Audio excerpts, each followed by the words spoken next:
Welcome to the Kop TV, the voice of football's most famous stand.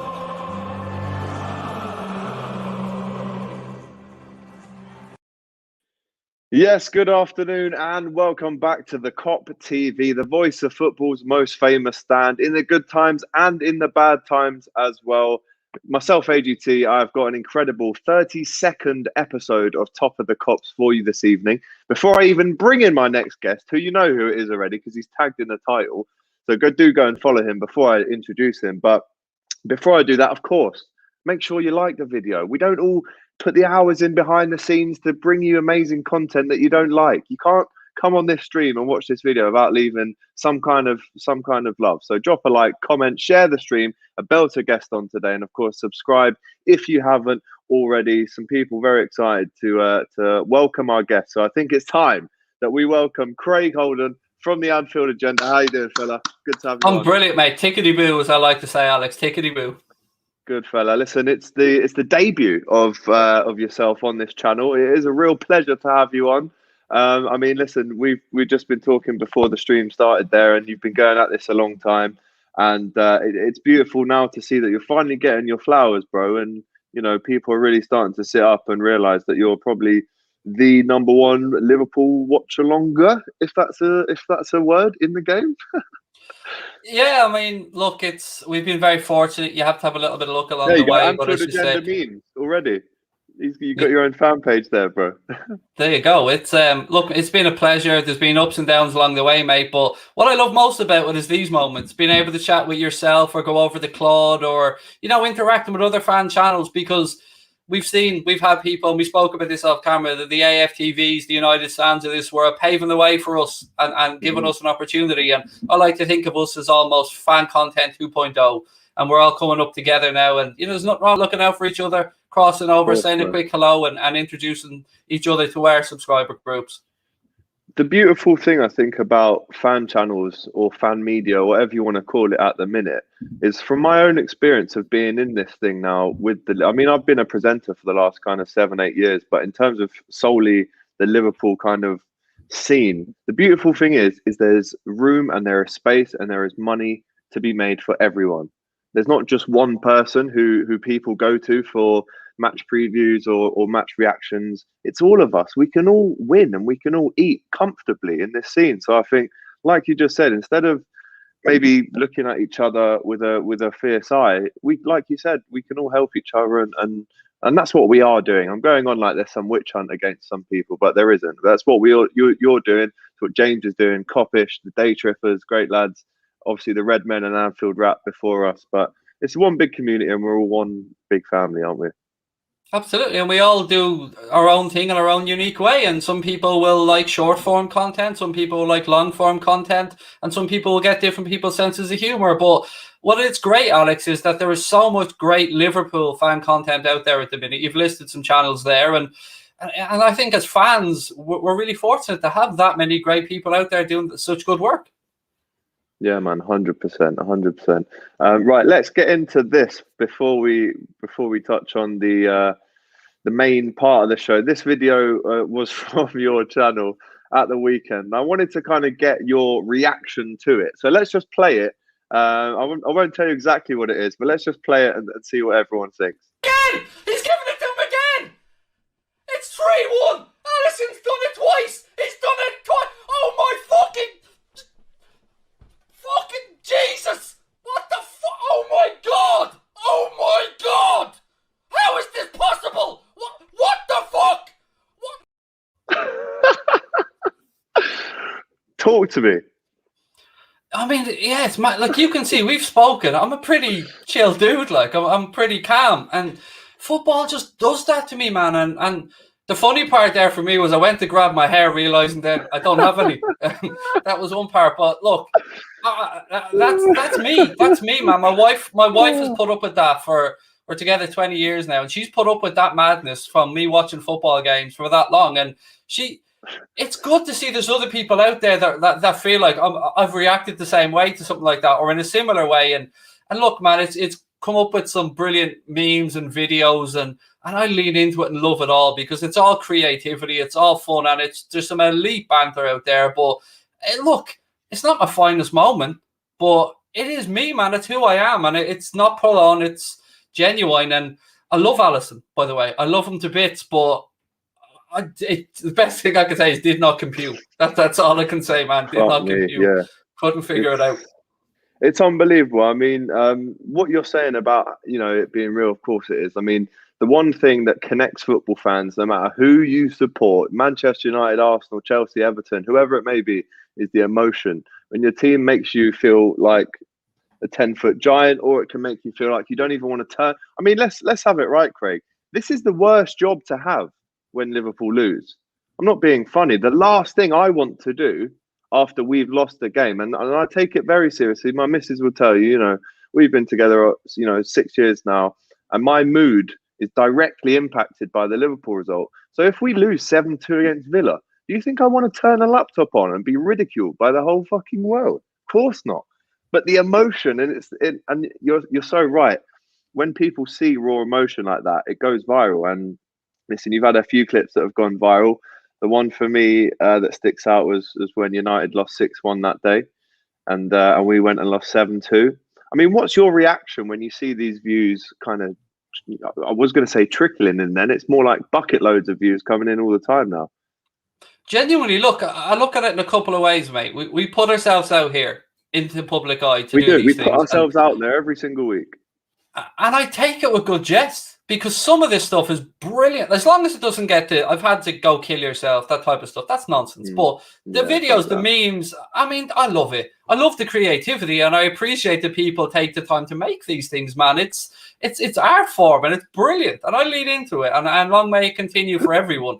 I mean, I'm a big fan of the Robbie memes, man. I'm a big fan of the Doug memes, and look, it's fun. It's part of what we do. And I'm like you. You said you don't want to go near a computer when Liverpool lose. It's the last thing I want to do. It affects my entire mood. My dog even runs away from me when Liverpool lose, man. He doesn't even want to be in the same room as me. So, yeah, it's tough. But what I like to do, and I think you could be the same, is you do your fan cams when we're live outside Anfield, when you go to games and stuff. I like to do the post-match shows to be able to give people an opportunity to. I'm very interactive in what I do to get their views out, because I'd rather they take their anger out in my stream in the comments than go onto social media and start tagging footballers, because everybody needs to vent. But I think it's just how we vent. I vent like a lunatic, but I'd never go on social media and tag a footballer and tell them to leave our club or anything. But look, you have to lean into it, Alex, don't you? It's part of the fun, man. It's what we do. And yeah, it hurts. Sometimes there are some things that, they upset you, but there are other things you just go, fair play, mate. I mean, there's been some videos this week where my whole family just, that video you said that you put up of me going, how did this happen? Somebody put up something that said a child, or you take a child's nose, the child. Yeah, we all got man, that had my whole family last night sitting around in floods of laughter. It was brilliant. Do you know what? Yeah, even in the darkest times, it can lead to some great moments online. There's been so many. I mean, let's talk about the game on Sunday. Awful result, one of the worst I've seen, to be honest. This was actually the closest, Craig, that I've been to actually turning the TV off. I'm not going to lie to you. Like, when the fourth one went in, I think maybe it's the first time. I mean, the Villa game, I didn't turn it off because it was just so shocking that I just had to watch it to see how it ended. But I would say this was the first time in a good 2 or 3 years, maybe 4 years, that I've wanted to turn the TV off. We were that bad. Yeah, man, I hear you. What we want, we'll always accept a loss, but what we want from Liverpool players is to give 100% for that shirt. Mm-hmm. And for whatever reason in that game, we were humbled by who will be the league champions this year. Let's be fair about it. And we looked like we went down and we weren't swinging. And that, to me, man, is what hurt the most. And acceptable. I understand that there's fatigue mentally and physically, but it hurt. It really, really hurt. And to see Trent play a ball across his own box, which is one of the first things you're told not to do when you're learning football. If in doubt, put it out. Alisson twice. I mean, it's not just that. I just don't feel like we had a go. And I have this thing, mate, where lately we used to see our fullbacks and our forwards running at defenders. We've seen Phil Foden, Manchester City players, Raheem Sterling, getting the ball and running at our defenders. And that's how they got their penalty. That's how it leads to free kicks and fouls. And we just seem to be too tepid and too scared at the minute. And we've got this group of players, mate, that have given us 3-4 years. I can't speak for you, but definitely the best 3-4 years of my life supporting this football club. No question about it. I will never throw them under a bus. And football is cyclical. This could be the time where we need to refresh. But I'm with you, man. That hurt, and that hurt big time on Sunday. Yeah, it does hurt so much. I think I can't do anything else than agree with you there in terms of the minimum we want to see is just run your arse off. And that's why everyone used to love Dirk Kuyt so much, because listen, you'd watch him at the game. Definitely not the best footballer, technically not the best at all, but you can guarantee that he will run his arse off into the ground. I remember watching a game. We played Sheffield United at home. I was there. Gerrard scored. I think Robbie Fowler might have scored 2 penalties that day, and I don't even think Kuyt scored. But I remember after the game, we'd won 4-0. Kuyt didn't have his best game, but he stood and went round and did a lap of honour, clapping everyone. And that's the kind of thing that makes you really warm to a player. And I don't know about you, man, but on Sunday, the only 2 players I think that could have left the field with integrity, knowing that they gave it 100% and sprinted their arse off, was Wijnaldum and Curtis Jones for me. Yeah, like Curtis Jones is a baller. I'm so looking forward to seeing this dude over the next few years. I mean, what you look for in a young lad like that is someone who wants the ball, someone who finds space between the lines, someone who doesn't hide when they make a mistake. And that's again, we'll forgive mistakes, but you're right. They tried their arses off. And I can only imagine how tired Genie is. I can only imagine with the minutes. And look, if he wanted to, he can coast through this season. He could coast through it, sign for Barcelona and head off. But it speaks of the character of the man, that it means a lot, and he respects this football club. So I agree. Them 2 players could have left that pitch with their heads held high, but there are questions that need to be asked, mate. And, you remember that Robbo run, the run where he just kept following around the pitch? Man City, yeah. That sets the tempo. That sets the tempo and sets the stall. Do you think that would have happened? Or can that happen? That run that you're talking about. And that was, for me, the moment where I began to love Robertson, because just relentless. And it wasn't even a foul, by the way, when the ref blew the whistle for that. But could he have done that run without fans in the stadium? Was that run that you're talking about where he hounds everyone down only because he's felt the atmosphere lift up from the fans in the stadium? I think that's a fair point. Yeah, I think it's a fair point. And you always see it. It is a crunching tackle, or it is a moment like that at Anfield that you get that roar. And that's the roar that sends a shiver down the spine of opponents. Now, look, we can't sit here and say we've been more hard done by, but it is a very valid point, and one that, they feed off the crowd 100%. And in moments like you spoke about Dirk Kuyt, I loved Luis Suarez for the reason that it did not matter if he was 10-0 up or 10-0 down. He was a savage. He was an animal. He was running down every ball and he wanted to score. And I love the man for that. He had his faults, but like Robbo, like Dirk Kuyt, he gave 100% every time he put his shirt on. Love that. Listen, a super chat coming in from Philip Hunt. We love that. Listen, and remember, if you definitely want a comment read out tonight to myself and Craig, do get us with the super chats. Hugely appreciated. Hey, lads, love both of you. Thank you. I hope we keep fighting, and maybe if City slip, tough games they have for the next 5 weeks, I want us to pick up the mantle, not United. Big signings and clear outs in the summer. Craig, on this point, can you name me at least 3 names that you'd need to be out of the door in the summer? Just off the top of the head. I can give you 3 after.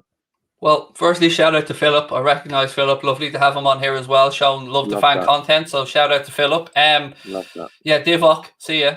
Bye. Adios. Time to go. Matip, tata fella. Thanks for all your love. Thanks for the good wishes, but we can't depend upon. And I'm going to say another name, mate, that people are going to hate me for, but thanks for everything, Mo. Appreciate you, man. Love you, but time to cash in. Wow. Do you know what I was thought you were going to say then? What? I thought you were going to say Naby, because I was about to say, yeah, I agree with them too. You can't rely on them for goals or injuries. They've got to go. We can cut ties emotionally now. Like, we've got to be ruthless. But Mo, Let me explain it to you. It's not that I don't like the man and I don't understand the sheer record-breaking achievements that he's put in, the goals he's done, the Eden Hazard record he smashed. I just don't see the same player, mate. I just don't see the same player that I've seen And there's another reason. If we're talking about a rebuild and we're talking about potentially freeing up cash, it's time to break up the front three. Now, you can make an argument for Firmino. You can make an argument for Mane. You can make an argument for Mo. I've just been somebody, Alex, and I've said this for a couple of seasons, that's always believed that Mo feels there's another chapter in his career somewhere. I love the man. I love him so much for both what he stands for as a human being and what he does on the pitch. I just get the feeling that one of them will go this summer. And I don't want any of them to go, man. I mean, if we're talking players I'd like to see, Chamberlain would be the third one. Like, that would be the one that I would give you as the easy answer. But I just have a feeling in order for us to refresh, rebuild, we're going to need to see one of those front three go. And the one that's probably the most valuable is probably Mohamed Salah. And I think, in my opinion, Bobby doesn't look the same player. So I absolutely would agree with anybody who says Bobby. But Mane is just the one to me that still takes on a defender and offers something different. I know I really do understand that that's a big shout in possibly selling Mohamed Salah. But if you have any ambitions of bringing in a Haaland, a Kylian Mbappe, a Jadon Sancho, a whomever, then you're going to need to fund that somehow. And Salah is the one that, you know, we're going to have a Fabinho new deal. We're going to have a Van Dijk new deal soon. I don't know. I just get a feeling that he wants one more chapter in his career. It's just a vibe I've gotten. Do you know what? I think the big names that have left us have all had that feeling. You look at the likes of Torres, the likes of Coutinho, the likes of Mascherano, Alonso. All these guys knew, I have had a great time at Liverpool, but I've still got 3 or 4 years somewhere else where I can really fucking go big. And I think that has, not for everyone, but that way of thinking has ruined certain players' careers. And instead of thinking, well, yeah, I've been at Liverpool, but really I need to end up at a Barca or a PSG or Madrid. That's cool, but you're going to completely ruin your reputation. Now, flip it on its head. You could say to Mo, yes, of course you can go to Barcelona, you can go to Real Madrid, but what more are you going to get there than you can't already get here? Are you going to be loved more? No way. Are you going to be paid more? Maybe. Are you going to get more of a suntan? Maybe. Are you going to be a club legend like you are at Liverpool? Like, you know, when Coutinho was leaving, Klopp, I'm sure, said to him, if you don't leave, they'll build a statue of you here. And now look what's happened. I actually think the way of thinking of the big players leaving us might have changed now to actually, where else am I going to go apart from Liverpool? This is the pinnacle of my career. I won everything here. Where can I possibly go now? And I think maybe with Mo, he could be the first one that actually goes, do you know what? No, I am going to finish my career at Liverpool. I'm going to stay here until I'm 34. Then you can fuck off to China or fucking America then, really. No one really cares. But do you understand what I'm saying there? Do you think maybe the way of thinking has maybe changed now about leaving? Oh, there's certainly a catalyst for what you're saying. Felipe Coutinho, the grass certainly was not greener for that man on the other side. And Torres the same. I mean, but there's also a shout, and this is what, again, I hate to give credit to United, but Sir Alex Ferguson was amazing at judging the right moments when a player has just hit that pinnacle and is just starting on the downward spiral. And I don't believe that Mo has ever really fully recovered from being rushed back for the World Cup. I don't think he's ever really looked back to be the same player. Yeah, people will point to his goals, and this should not come across like I don't love Mo. I just think we need to refresh. We need to break up the front three. It can't remain together. You look at the great sides, the Neymar, the Messi, the Suarez's. You look at the United front threes. They're all 3-4 year cycles, and these guys have been together for that time. Mo for me was just the one that I always felt had that vision. I can understand an argument for Firmino because he's dropped off. He doesn't look the same. He's my favourite player. But I just always got that vibe. Mohamed Salah is a proud Egyptian. He's a proud ambassador for his country. And I just feel maybe brand Mo might take over. I don't know. It's just a vibe I've always felt. Yeah, I mean, I was actually just reading a tweet from Bayern Munich legend and current chairman Karl-Heinz Rummenigge, I think is probably mispronounced it. There you go. He says, Salah is the Messi of Africa. What he has achieved can be compared to what Messi and Ronaldo did with Barcelona and Messi. He is, like he said, he's the Messi of Africa. I mean, not only has Mo achieved amazing things that he probably never thought he could achieve on the pitch, it's also off the pitch in terms of what he's done for his religion, what he's done for, you know, speaking out about the treatment of women. You know, this is more than just football for Mohamed Salah. And I think what he's achieved at Liverpool, he will never be able to re-achieve anywhere else, really. So interesting to see what happens with Mo in the summer. Paul there says, don't forget we've got Jota coming back. I'd personally sell Bobby and put Jota up top and bring in another attacking player. I mean, we will save some of these questions right up until the end, but that was my favourite part of the show, Craig. We can really have a laugh with this one and think of the good times as well. This is, of course, the part of the show that is called Match Day Mixer. Now, what is Match Day Mixer? We can't go. Me and Craig, we can't go down to Anfield and have a pint in the sand and get pissed up and go in the ground. We can't. I wish we could, but we can't. So I thought I'd round up the 5 best things of the match day experience and bring them to you. That's your food, your music for the day, your drink, and your trainers and jackets. So let's get into your match day mixer. Do let us know in the comments if Craig has picked a good selection. We always start off on here with the music. You've gone for Drake on this one. I mean, I did say when I sent these across that if there wasn't anything on the list that you liked, you could of course add something in, but you've gone for Drake. And now, is this the type of artist that you'd listen to G yourself up for a game? Yeah, I'm not gonna lie, it was himself or Kano. It was a toss up between the two of them. It was a difficult one, man. Love them both in different ways, but I'm someone that needs to be calm before a game, and I think when I listen to Drake, I mean, I just feel vibes, man. Vibes, that's all I can say. And Kano's the same. Like, Kano Night Night is one of my favorite songs of all time. Wow. Oh, it's amazing, man. It's the first one on my Spotify playlist. It's just simply amazing. But there was no Garth Brooks on there, so I had to go Drake in the end. Love that. I've actually been very lucky to interview Kano, and he is a great guy. I have to say, incredible bodies of work, his last 2 albums. Unbelievable artist, and definitely top 3 in my opinion in the country. Amazing. But yeah, you've gone for Drake. Oh, incredible in Top Boy. Drake there. Let's get into what you'd wear to the ground. So again, very a lot of choice. I had jackets, I had all types of brands. You've gone for the Liverpool shirt. I mean, Craig, in the depths of the winter like we are now, are you telling me that you would travel to Wolves away like we did last year around this time and wouldn't wear a jacket? Is this all you're going to be wearing on the night? Now, you see, this is where I have a bone to pick with you, my friend. Go on. I went through the list of jackets and I didn't see North Face on there, and I've got 3 North Face jackets. So that's why I went with the Liverpool shirt. Like, I can't afford a Berghaus jacket, so or Canada Goose jacket, so I couldn't go for either of those. But I'm a chav. I'm a proud chav, mate, and I would definitely wear my Liverpool shirt. Yeah, I mean, I'd probably leave the jacket on the bus, but if I was traveling down, I'd have a top on. But I'm going to the stadium, it's shirt. Oh yeah, he's a hard man. We love that. A comment there from Chronic Maths Debater. Oh, that's brilliant. I tried to catch me on Twitter with that now, or on YouTube. Wow. You gotta love it though. That's some proper shit. Chronic Masturbator. Cheers. I'm not even going to read your comment. Yeah, I mean, Liverpool shirt. You can't get more patriotic than that, I suppose. But you're also got to be called a wool, mate. Don't forget that. I mean, you could be called a wool for wearing a shirt to a game as well. Yeah, I mean, listen, some of the biggest scousers I know would never wear a Liverpool top to the game. It's weird, isn't it?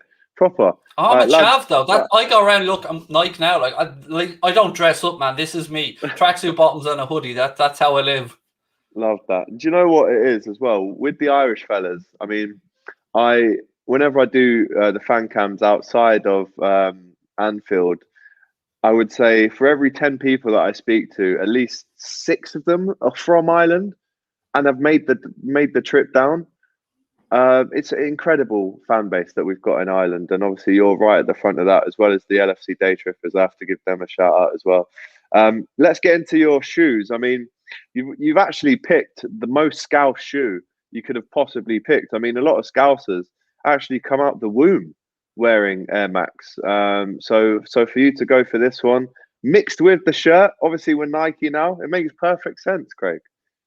I'm not gonna lie to you, man. I'm a club manufacturer's dream. I had New Balance gear when New Balance were with us. I'm very loyal. Like this is a new addition. But yeah, look, myself, my wife, that's our thing. We're sneaker heads or trainer heads, and you look on top of our wardrobe and there's Air Max. That's all you'll ever see, man. Air Max. Now, to be fair, I've got a couple of pairs of Adidas that couple of red suede Adidas as well that need a shout out. But yeah, Air Max all the way for me. They're again proper chav behaviour. Yeah, do you know what? It's funny when you go to Liverpool now, you'll get the older casuals, the casual lads who are maybe in their late 30s, 40s, who will swear by Adidas. They won't even mention Nike because that's the football shoe. You wear Adidas to the game, and that's that. But then you've got the 25s and under who are just wearing these absolutely everywhere. So it's weird, isn't it? I think with age comes different loyalties to different brands. But like you said, everyone's wearing Berghaus, everyone's wearing Raab, everyone's wearing North Face in Liverpool, Under Armour as well. It's a huge one. I won't lie, mate. Yeah. I do have a couple of pairs of Adidas Kappa that make their way to games occasionally as well. But yeah, they're the two, Adidas and Nike, but mainly the Air Max. If you gave me a choice, it'd be Air Max. Yeah, Paul the Scousey goes, naughty webs, them lads. Top choice. Love that. AJ says, Nike over Adidas, debate your nan. We love that. Can Craig count past 7? I mean, yes, of course he can. Don't have. You know what? Can I let you in on a secret? Can I let you in on a secret on that moment? People are like, the reason that I kept repeating that number this is a specific moment, is it? Oh, this is the 7-2 Villa clip that went viral where I'm just saying 7, 7, 7, 7. The truth, hand on heart, I couldn't think of anything else to say. So I got stuck in a loop of saying 7 while I was trying to buy myself time in my head. You know, as you do stuff live, you're thinking, I need to react, I need to be angry here, but you're also processing words that is coming into your brain that you can't say and you don't want to say in front of a camera. So I was just caught in a loop, man, just going 7. There you go. 7. Philip Hunt, again, thank you so much, my brother. Listen, huge fan of both the Anfield Agenda and myself. Love that.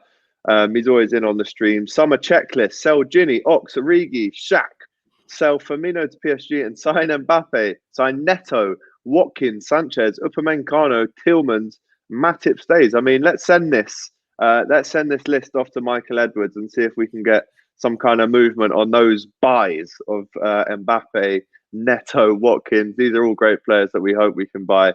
Let's slowly now move on to your other choice on Matchday Mixer. I mean, Craig, you could have gone for an alcoholic drink. A lot of people have done. It's been known on this channel that a lot of people go for a lager, a cider. We've even had some people go for a spice rum on a match day, even a whiskey, to be honest with you.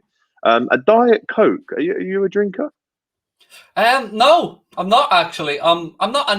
It's weird. I'm not a drinker. I'm just not a very often drinker. Like last time I had a bottle of beer, mate, probably 2 years ago. But I'm known on my streams for 2 things: cans of Diet Coke and packets of Kyo's crisps. And Diet Coke, Diet Coke is my life, man. I live and breathe the stuff. Oh, yeah, it's Diet Coke all the way for me. My biggest nightmare is going to a boozer and saying, "Can I have a Diet Coke, please?" And hearing, "Will Pepsi Max be all right?" That's it. I'm gone. I'm out, man. I'm out the door. To that though, when they say that, you go, "Yeah, sure. Is Monopoly money all right?" It's a good shout. That's what you say. Yeah, I mean, listen, Diet Coke will always be there no matter where you go to. In terms of the crisps, I mean, my local Irish Jerry, he's called. He's a City fan, weirdly enough. But he sells Teator crisps, the finest Irish crisps a man can buy. No, Kyo's crisps are the finest, and I will fight any man to the death on that. Kyo's, let me just give you a quick background. Kyo's, I'm always plugging them. They're an Irish family that have been potato farming for generations, but they started making their own handmade crisps. And on the packets of crisps, it tells you the variety. It's called Spudnav.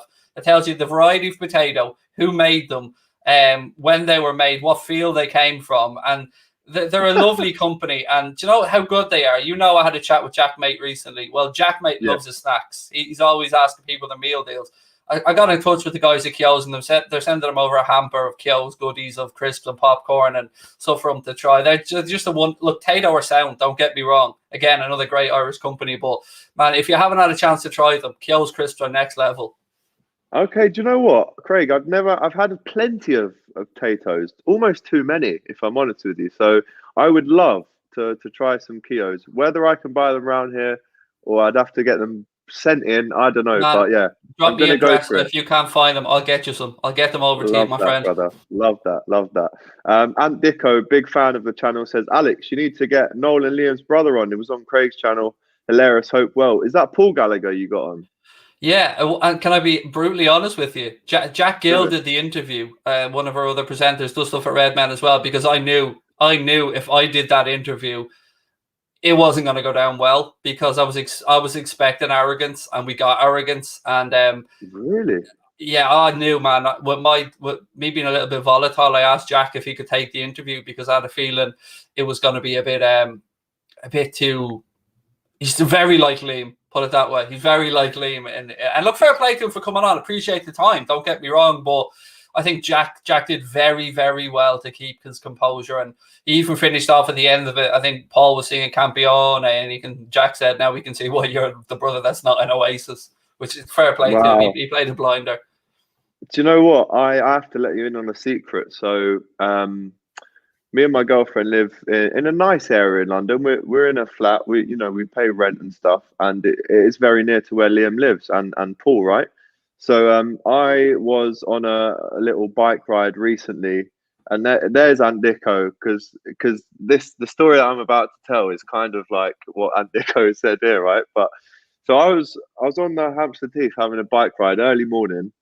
And subconsciously in my head, I thought, I know Liam runs around here, and I know he lives around here. I've just never seen him. So there I am. I'm cycling, looking at the view of London. Oh, that's great. And then I'm on my bike, not looking at who I'm about to bump into. And then physically, Paul knows, he's heard this one firsthand. I physically bumped into someone, right? And I went, sorry, mate. And I went like that. Guess it was Liam Gallagher with his brother Paul. And this was about 2 months ago. And if you know me, Craig, I'm a huge Oasis fan, man. I've got a fucking 6-foot poster of Liam and Noel in my bedroom.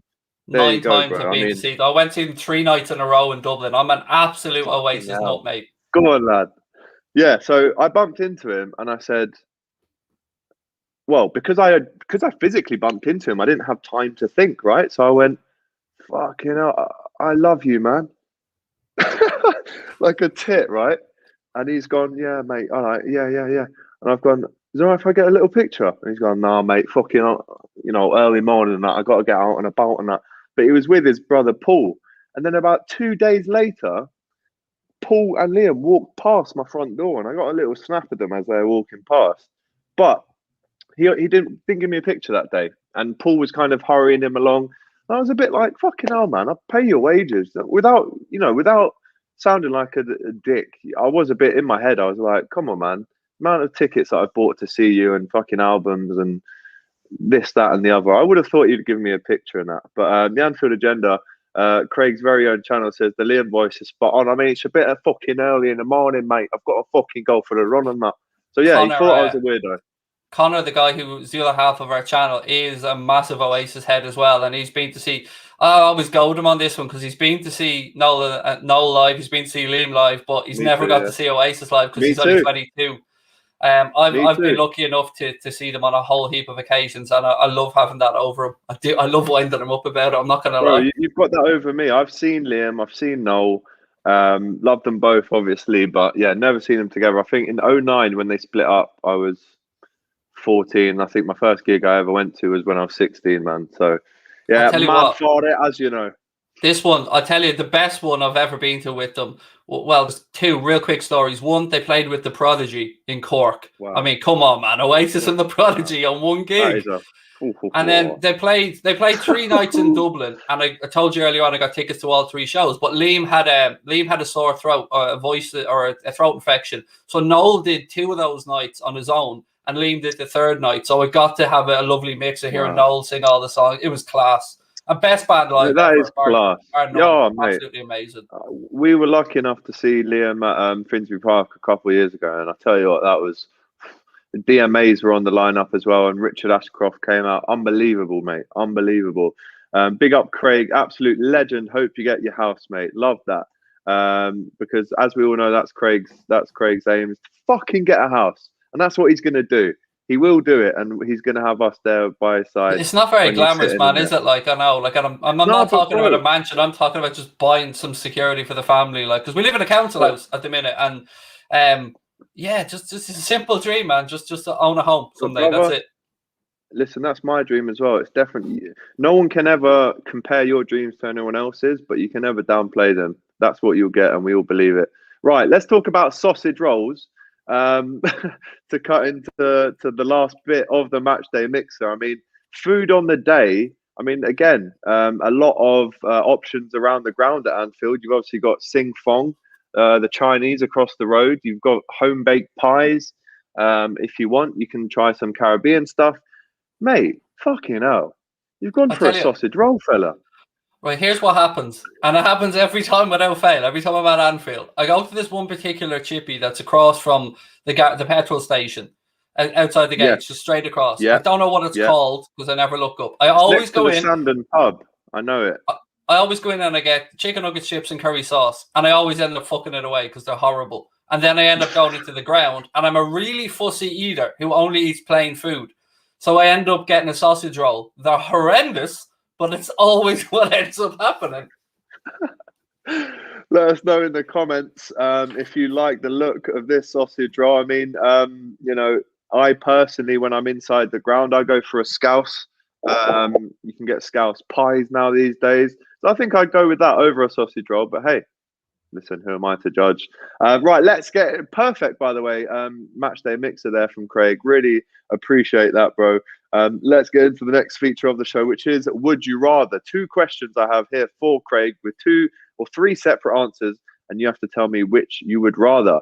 So here's the first question. Now let us know in the comments what you think as well.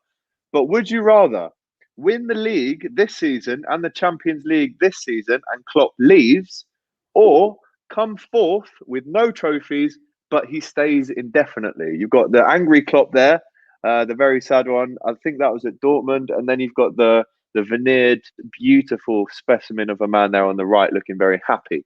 Which would it be, Craig? Without a doubt, Klopp stays. Without a doubt. Because that will bring more success and will set us up for the future. So without a doubt, it'll be Klopp stays. Yeah, quick and easy. AJ says the first one, any day of the week. So he's actually going against you there, Craig. He thinks get the league and Champions League again and have him out the door in the summer. And what if we don't get another League or Champions League again? See, my argument will be that Klopp will bring us one of those trophies, if not more of them, in his remaining 3 years. So, and set us up then for the next generation. So, no, look, as I said, I'm very loyal to the man. I love him to bits. And without what he's done, I don't think, we would have had the 4 years that we've had. So I'm fiercely loyal to the man. So Channing agrees with Craig. He says Klopp stays. Klopp stays, there's no manager. Stays says done it, get in. But then Ant Dicko says first one, managers come and go. They do come and go, absolutely. But managers like Klopp don't come and go. That's what I'll put to you. We're talking about a special breed of manager here. I love Rafa. I'll always idolise that man. Obviously, King Kenny. But, Jurgen, if you were to go into a factory with all assembled parts and make up a manager, he's going to come out looking like Klopp for Liverpool. So it's Klopp, man. I'm fiercely loyal.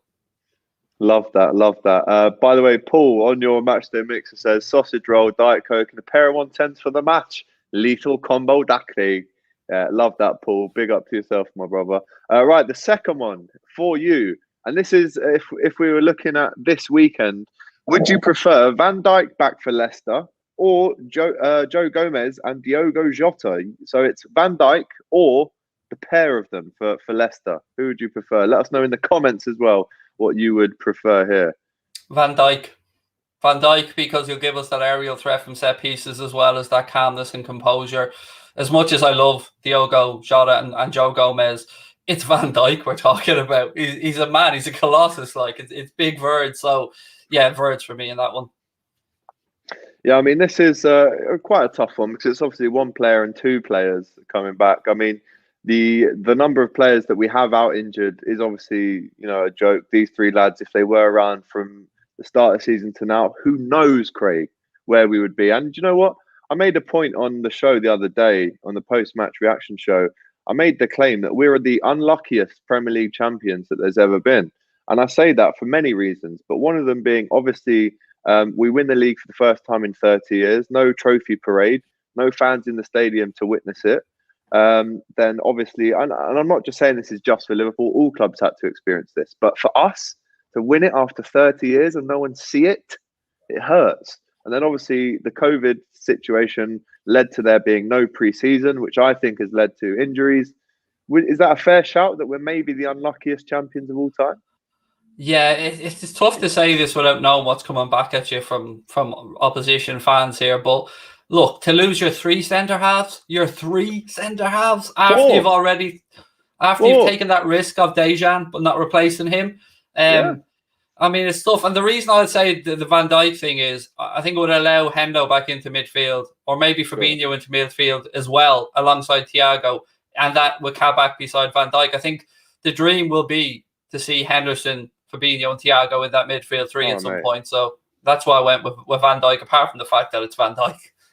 Yeah, I mean, listen, as soon as we can see Fabinho, Thiago and Henderson start together in a midfield three, which could potentially happen for the first time this weekend, the better.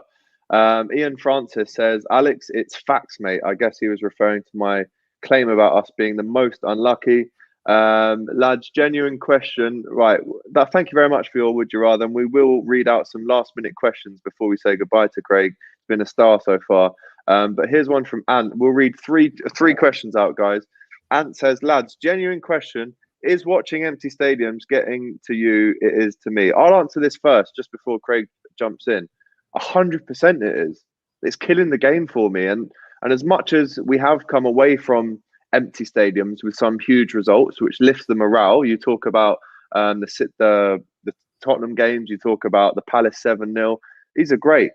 But I can't lie to you. When there's no one in the stadium to watch it, Thiago has never played in front of a crowd for Liverpool. It's wild, and it is killing me. It is killing me. I can't lie, it is. What about you, Craig?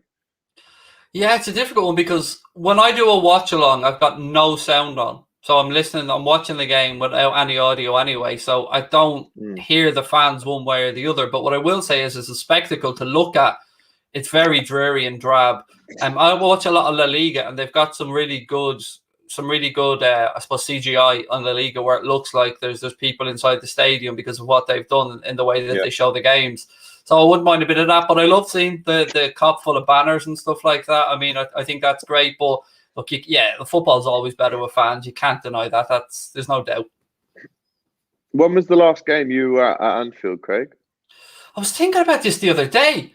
I was supposed to go to the Villa game, which was April last year, man. That tells you how unlucky I got last year. Yeah. It was the last game of the season, and it was a couple of years back, and we won the game 2-0.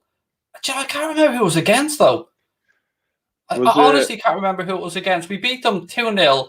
I think it was to guarantee us Champions League football at the time, and they got relegated. Yeah, that's what I'm thinking. I thought it was Middlesbrough. I thought it was Middlesbrough. Yeah. Wijnaldum scored at the Kop end. Yeah, and I think if I'm not mistaken, I think Lallana was involved in a nice move on the halfway line in the build-up. Scored a free kick as well. Yeah, I think that was the last one I managed to get over to, because it's not due to not wanting to get over, man. As you know, it's getting harder and harder and harder to get tickets, and I've gone through so many years of being ripped off by travel companies to get over, man. I'm paying. I ended up one year choosing between going to a game or going to Florida with my family, genuinely, and that was the choice. And I've been to Istanbul, I've been to Athens, I've been to see the Reds probably between 35 and 50 times at Anfield. But yeah, it's been a while, man, and I can't wait to get back. I was really looking forward. Not just was I going to that Villa game, one of our subs had given us hospitality tickets. So we were actually going to go and see the game and get a bit of grub, and I was really looking forward to it. It was heartbreaking stuff. But look, people's lives, of course, and safety always comes first. Yeah, that game, I remember I was going to be at that game as well. I think I went to the last 5 games in a row before COVID happened. So I was there for the Atletico game at Anfield, and I think the mood around the stadium was a really, really weird one. My auntie Lorraine, she won't mind me saying, she's had a season ticket in the paddocks now for the last 48 years, I think it is. And she's in her 60s. She won't mind me saying that. But when the World Health Organization released a statement an hour before kickoff at Anfield, then I was like, fucking hell, Lorraine, like, maybe you shouldn't be at this one. This is it's getting heavy now, this COVID shit, because it's all over the news. And like, that game never should have gone ahead, Craig. never should have gone ahead. I don't When care you what anyone had, says. That game at Anfield should never have gone ahead. yeah, and particularly the traveling Atletico fans should never have been like anywhere Hey, near I the was on the country. train with them, getting pissed, on the way back to London the next day. It was a joke. And by the way, the paddock is my favorite. The old paddock was my favorite part. I remember going to one game in the paddock and I had my tickets and I was strolling in. I loved the paddock, man. I'm so happy. Wandering up, I got hate to be the fucker behind that pole there. There I was. That was you. And do you know what game it was? It was a game where, remember, we drew with Newcastle and Luis Suarez rounded Tim Krul for that amazing goal. 2-2. Yeah, and I fell down the steps because 2013. I was leaning out into the steps, man, and everybody, as you know, leans forward, and I went tumbling down the fucking steps at the time, like. But yeah, I loved the paddock. I was sat behind. I went to see Liverpool play Real Betis in the Champions League when Rafa was manager, and I was sitting. You know that they block off the first row or two at times. Yeah. I was the first row behind Rafa, right behind him, and I couldn't believe my luck, man. I love the paddock, bro. Do you know what? I'd love to, because Darren Whelan's on the channel. Like he's Irish and he travels around, and they tell me how expensive it is. Like these travel companies take the piss when it comes to flights, hotels, tickets. All that together, you're looking at $2 or $3 grand before the whistle's been blown for. Do you want to know how bad it got? I had tickets. We were in a supporters club in Dublin, and we did a supporters tour every year where as many of us as possible went. So they decided it was going to be the last game of the season that season. Then 3 months later, Steven Gerrard announced he was leaving at the end of that season, and they tripled the price and turned it from a day trip into a 3-day weekend. And I couldn't afford it. And they did that to force us out of our tickets, man. And ever since then, I've been just disgusted by it. Yeah, no, it's something needs to happen, to be honest, because it's poor. Ant Dicko says he sits in the paddock as well. What do you think about this one, Craig? What do you guys think of Kelleher starting ahead of Alisson for the next match? I mean, the video that went viral the other day isn't to be confused with you slagging off Alisson. It's the fact that you're so surprised that it happened. I mean, this question from John Herbert the pervert, it looks like, from Family Guy there. It's a non-question, really. Of course, Alisson is going to start the next game. Yeah, look, let me say, Caoimhín Kelleher, I'm so proud to see that young man from Cork at Liverpool doing things. And for those that don't know, up to the age of 15 at Ringmahon Rangers in Cork, he was a forward. He only went into playing goal. Yeah, he only went into playing goal from 15. And the way he ended up at Liverpool, he was actually on trial, I think, at Villa at the time. And John Achterberg and Liverpool got a heads up about him, and they went down and grabbed him straight away and brought him up. But look, without Alisson, we don't have that Champions League. Without that save that he makes against Napoli, don't have that moment. 3 trophies. Absolutely. I love Alisson. That was just heat of the moment, me being angry. I mean, I would not replace that man for anybody. I call him our big, beautiful Brazilian. I love the man to bits. Yeah, 100%. Let's answer this one. Do you think that fans should be allowed to be at the stadium but reduce it to 1,000 fans at home and 500 for the away? I mean, the one thing that I can say, Craig, I mean, having gone to all the games the first half of last season, it was the away games for me. I mean, listen, Anfield is just a super magical place and you'll never be able to recreate what Anfield gives you. But it was the away days for me. The fact that we had that period where 2,000 fans could go and sit in the Kop, don't get me wrong, it was great. Not as many as they should have had, but it was great. But it's the away days, man. The away fans, I think, are the ones that really make the most noise. I've never been lucky enough, other than the Champions League finals I spoke about, to travel to an away game. But although you asked me when the last game I've been was, I went over to, remember when they did the screenings of the away legs of the Champions League, so against Manchester City in the Kop. I went to all of them. I flew over from Ireland just to sit in the Kop for those because I couldn't get tickets elsewhere. But I think when you look at bringing fans back, I firmly believe, as things are, it should be local fans first. It's for travel restriction wise and to make sure that everything is kept in the right area. Now, it's very difficult to answer this question when we don't know what the figures will be and we don't know how the COVID situation will be. But I can say that football is working very hard and sports working very hard to find ways to get fans back in safely. And hopefully that is as soon as possible. And I would love to go on an away day someday. I'd fly over and I'd want to go from Liverpool. None of this flying to London if it's in London. I want to go from Liverpool on a coach with the lads, go down and come back. And Please God, I get to do that someday. But No, yeah, Craig, it will happen. It will happen. It will happen. And listen, I hope to bump into you one day out the ground as well and give you a hug, because this shit is just crazy, bro. And I can't wait till it's all over. The human interaction, I miss it so much. And, you know, I just wish that we can get back in there as soon as possible. But Craig, I know I've kept you for a little bit longer than normal. It's only because we're having a good time, though. So I thank you for that. I've had a great show. Craig, thank you so much, bro. It's been a real pleasure to have you on. Guys, please go ahead. If you're following the Kop TV, you have to be following Anfield Agenda as well. Subscribe to them. Tag them in the description. They're also in the title as well. Go ahead and follow the Anfield Agenda. Craig, any last words? Look, I just want to say thank you, Alex, for having me on. We must repay the favour and have you back across. I've thoroughly enjoyed this chat. And to all of your subscribers that are watching, mate, as I always say on my own channel, look after yourselves, be safe and be well. And thank you for supporting fan content. And thank you for giving lads like us a dream. It means the world to us, and nothing but love. Oh, wow. What a heartwarming message. That's really warmed me up. My brother, thank you so much. I will see you very soon. Craig, what a legend. All the best. Take care, mate. Thanks, Alex.